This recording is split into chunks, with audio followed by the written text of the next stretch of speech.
اعوذ باللہ من الشیطان الرجیم بسم اللہ الرحمن الرحیم اللہم صلی علی محمد وعلی آل محمد کما صلیت علی ابراہیم وعلی آل ابراہیم انک حمید مجید اللہم بارک علی محمد وعلی آل محمد کما بارکت علی ابراہیم وعلی آل ابراہیم انک حمید مجید۔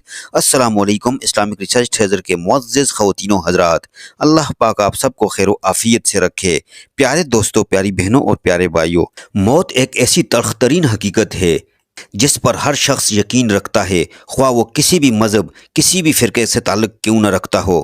یہ یقین ہر قسم کے کھٹکے اور شبے سے بالاتر ہے، کیونکہ جب سے دنیا قائم ہے کسی نفس نے بھی موت سے چھٹکارا نہیں پایا ہے۔ کسی بھی جاندار کے جسم سے روح نکلنے اور جدا ہونے کا نام موت ہے۔ ہر انسان، چاہے وہ اللہ تبارک و تعالیٰ پر ایمان رکھتا ہو یا نہیں، چاہے اس کا مذہب کوئی بھی ہو، وہ اس بات پر یقین رکھتا ہے کہ یہ دنیا عارضی و فانی ہے۔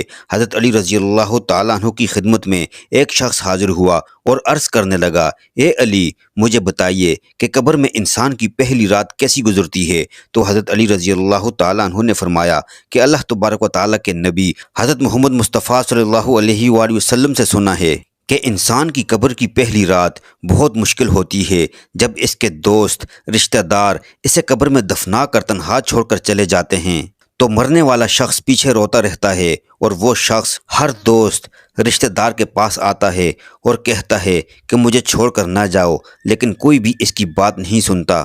حضرت ابو سعید رضی اللہ تعالیٰ عنہ سے روایت ہے کہ نبی کریم صلی اللہ علیہ وآلہ وسلم نے فرمایا، لوگوں اپنی قبر کو یاد کیا کرو۔ قبر ہر روز پکارتی ہے کہ لوگوں میں مٹی کا گھر ہوں، اندھیرے کا گھر ہوں، کیڑے مکوڑوں کا گھر ہوں۔ جب مومن کو قبر میں دفنایا جاتا ہے تو قبر اسے مرحبا کہہ کر خوشخبری دیتی ہے کہ میری پشت پر چلنے والے، تو میرا بڑا محبوب تھا، آج میں تیری ہو گئی اور تو میرے پاس آ گیا، آج میرا احسان دیکھ۔ یہ کہہ کر قبر کشادہ ہو جاتی ہے اور جنت کا دروازہ کھول دیا جاتا ہے، جہاں سے اس شخص کو تازہ ہوا آتی ہے۔ حضرت ابو ہریرہ رضی اللہ تعالیٰ عنہ سے روایت ہے کہ نبی کریم صلی اللہ علیہ وآلہ وسلم ایک جنازے میں شریک تھے اور میں بھی آپ کے ہمراہ تھا۔ آپ صلی اللہ علیہ وآلہ وسلم ایک قبر پر بیٹھ گئے اور فرمایا، یہ قبر ہر روز پکارتی ہے، اے آدم کی اولاد، تم مجھے کیوں بھول گئے ہو؟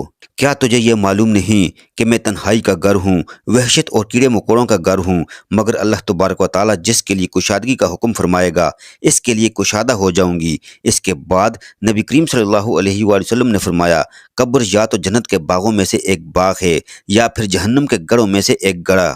نبی کریم صلی اللہ علیہ وآلہ وسلم نے فرمایا، جب مردہ قبر میں جاتا ہے تو قبر مردے کو پکار کر کہتی ہے، اے ابن آدم، تجھے کس چیز نے دھوکے میں رکھا؟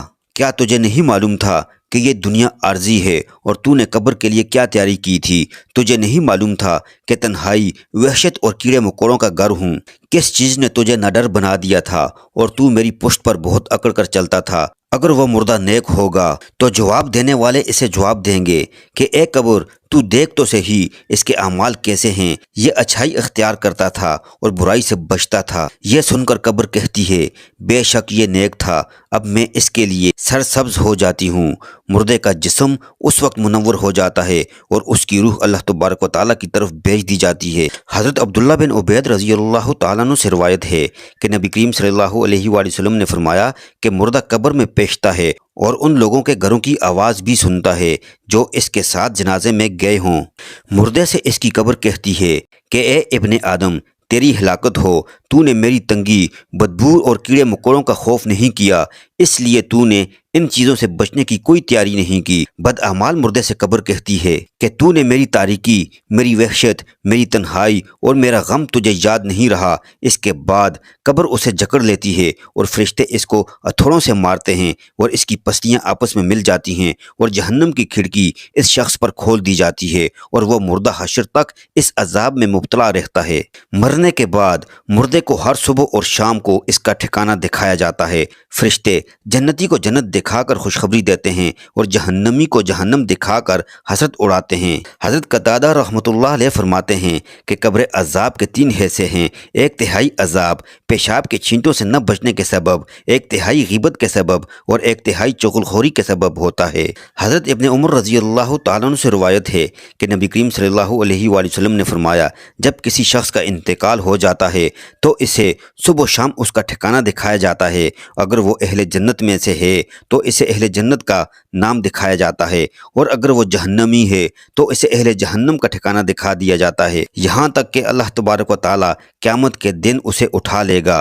حضرت عائشہ صدیقہ رضی اللہ تعالیٰ عنہ کے پاس ایک یہودی عورت آئی اور اسے عذاب قبر کا ذکر کرتے ہوئے حضرت عائشہ صدیقہ رضی اللہ تعالیٰ عنہ کو دعا دی، اور اللہ تبارک و تعالیٰ آپ کو عذاب قبر سے بچائے۔ حضرت عائشہ صدیقہ رضی اللہ تعالیٰ عنہ نے رسول اللہ صلی اللہ علیہ وآلہ وسلم سے اس بابت سوال کیا، واقعی عذاب قبر ہوتا ہے؟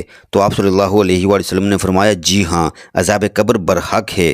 حضرت عائشہ صدیقہ رضی اللہ تعالیٰ عنہ فرماتی ہیں کہ اس کے بعد میں نے ہمیشہ رسول اللہ صلی اللہ علیہ وآلہ وسلم کو دیکھا کہ آپ صلی اللہ علیہ وآلہ وسلم ہر نماز میں عذاب قبر سے بچنے کی دعا مانگتے تھے۔ سیدنا ابو سعید خدری رضی اللہ تعالیٰ عنہ حضرت زید بن ثابت رضی اللہ تعالیٰ عنہ سے روایت کرتے ہیں کہ ہم قبیلہ بنو نجار کے ایک باغ میں نبی کریم صلی اللہ علیہ وآلہ وسلم کے ساتھ موجود تھے، اور آپ صلی اللہ علیہ وآلہ وسلم خچر پر سوار تھے کہ اچانک خچر اس طرح بتکا کہ وہ نبی کریم صلی اللہ علیہ وآلہ وسلم کو گرا دیتا۔ وہاں دیکھا تو 4-5 قبریں تھیں، تو آپ صلی اللہ علیہ وآلہ وسلم نے فرمایا، کیا ان مرنے والوں کو کوئی جانتا ہے؟ تو ایک شخص نے کہا، میں جانتا ہوں، یہ لوگ شرک پر مرے ہیں۔ تو فرمایا، یہ امت اپنی قبروں میں آزمائی جاتی ہے، اگر مجھے اس بات کا اندیشہ نہ ہو کہ تم مردے کو دفنانا چھوڑ دو گے تو میں اللہ تبارک و تعالیٰ سے دعا کرتا کہ وہ عذاب قبر سنا دے جو میں سنتا ہوں۔ پھر نبی کریم صلی اللہ علیہ وآلہ وسلم اپنے ساتھ موجود صحابہ کی طرف متوجہ ہوئے اور فرمایا کہ ہمیشہ قبر کے عذاب سے پناہ مانگا کرو۔ اللہ تبارک و تعالیٰ ہم سب کو قبر کی تیاری کرنے کی توفیق عطا فرمائے، اور جتنے لوگ بھی حالت ایمان میں اس دنیا سے رخصت ہوئے ان کی قبروں کو جنت کے باغ بنا دے، آمین۔ پیارے دوستو، ہم امید کرتے ہیں کہ آپ کو ہماری آج کی یہ ویڈیو پسند آئی ہوگی۔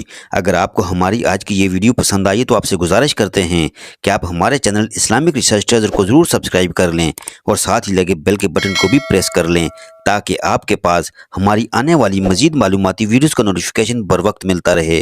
ہماری بہت ساری دعائیں آپ کے لیے ہیں۔ اللہ پاک آپ سب کو خوشحال رکھے، رزق و روزگار میں برکتیں عطا فرمائے، اور ہر قسم کی روحانی اور جسمانی بیماریوں سے اللہ پاک آپ سب کو محفوظ رکھے، آمین ثم آمین۔ وآخر دعوانا ان الحمدللہ رب العالمین۔